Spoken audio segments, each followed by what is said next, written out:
continuando, pessoal, tá aí o cilindro, né? Que a gente fez uma construçãozinha prática dele, vamos dizer assim.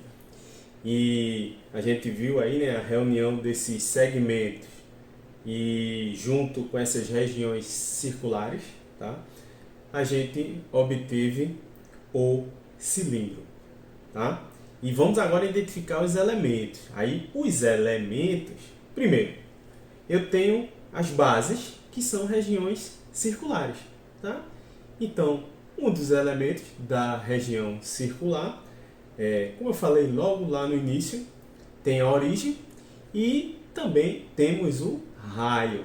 Então, vai ser muito importante a gente observar essa situação no cilindro.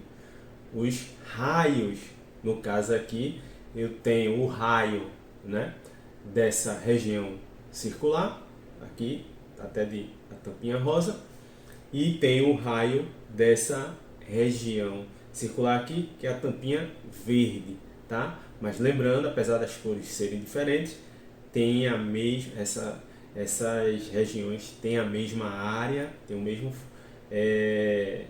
formato aí, exatamente congruente, tá? Que isso que é o que também uma das coisas importantíssimas que caracteriza o cilindro.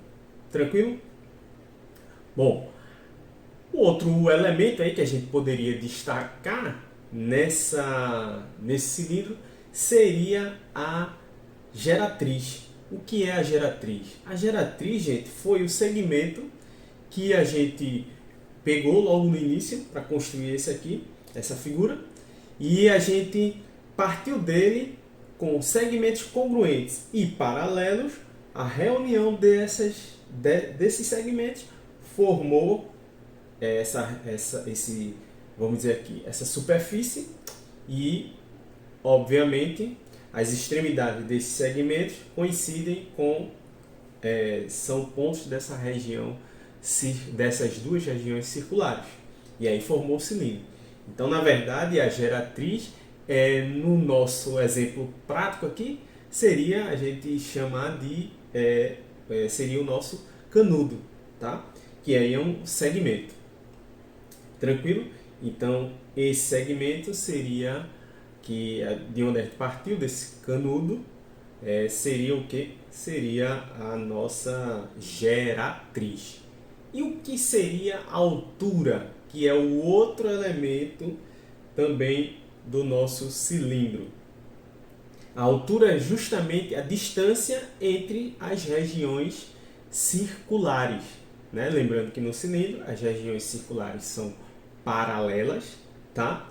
E aí a distância dessas regiões circulares, eu tenho a altura. E aí essa distância que a gente vai observar, essa altura, ela é o quê? Ela forma um ângulo reto com as regiões circulares, tá?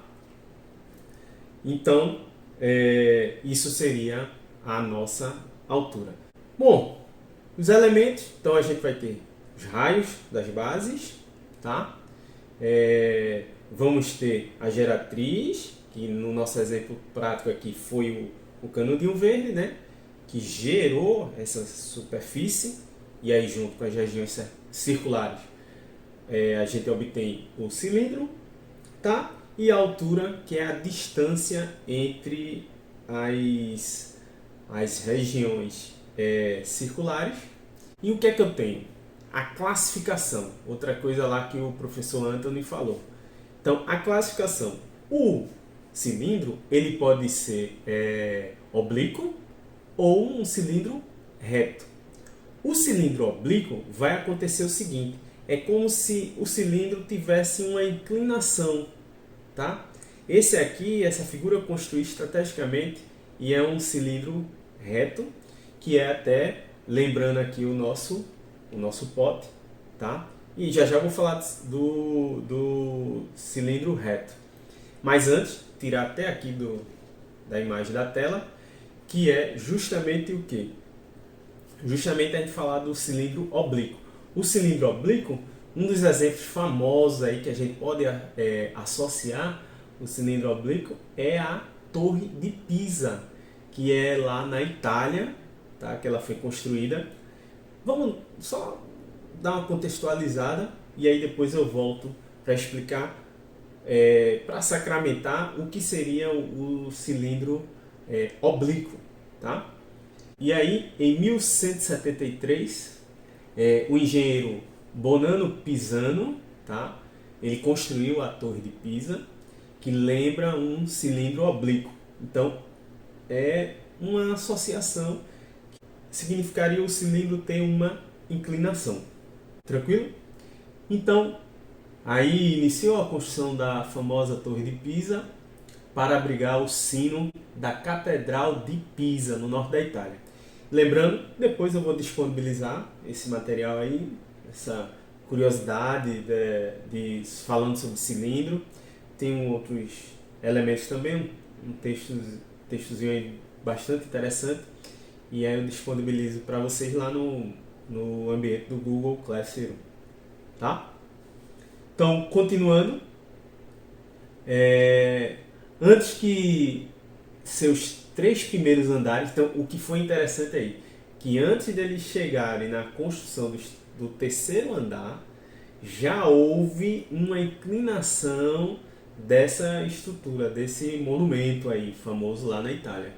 E aí devido a problemas no solo, né, que deu essa inclinação e que até hoje eles ficam monitorando, fazendo medições para ver até onde está dando essa inclinação, para que não chegue no momento de até de repente causar, porque como é muito visitado, é um monumento muito famoso, de repente acontecer um acidente com pessoas, né, no entorno fazendo a visitação. Então, antes que seus 3 primeiros andares tivessem sido erguidos, né, como eu já falei por completo, foi notada uma ligeira inclinação para o sul, devido ao afundamento e à irregularidade em um terreno de argila e areia, né? Essa questão aí. E até hoje eles têm que, como eu falei, eles têm que estar acompanhando. Então, tentativas para compensar a inclinação, deixando, né, os próximos andares mais altos do lado que a estrutura tendia para baixo. Mas o excesso de peso fez com que a torre afundasse ainda mais. Bom, mas aí fica só para a nossa história, a nossa contextualização. Eu quero que vocês entendam o seguinte, que a questão do cilindro oblíquo é justamente isso. Eu vou ter o cilindro e é como se eu fosse dar uma leve inclinação aí, tá? E o que vai acontecer realmente aí, matematicamente falando, nesse sólido geométrico? E no caso o cilindro oblíquo, a geratriz ela vai ter um valor diferente da altura, porque a altura vai continuar aquele segmento que seria basicamente a distância entre as regiões circulares. A altura continua sendo um segmento perpendicular a essas bases, tá? Mas a geratriz, quando você tem essa inclinação, você vê aqui, ó, a inclinação, a geratriz seria essa linha aqui, tá?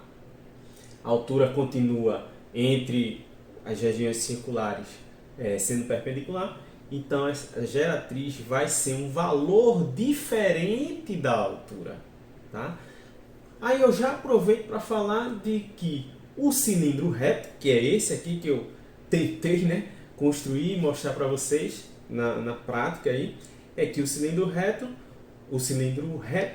a geratriz, que foi os canudinhos que formou, né, a reunião desses segmentos aqui, que são paralelos e congruentes àquele inicial, aquele canudo inicial, aquele segmento inicial, a geratriz tem exatamente o mesmo valor da altura.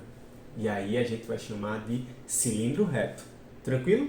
Então, cilindro reto, a geratriz que formou essa superfície aqui do cilindro, né? Ela é um segmento que tem a mesma medida da altura. Isso caracteriza o cilindro reto. Então ela coincide. Então essa geratriz também é a altura do cilindro reto. Já no caso do cilindro oblíquo, não.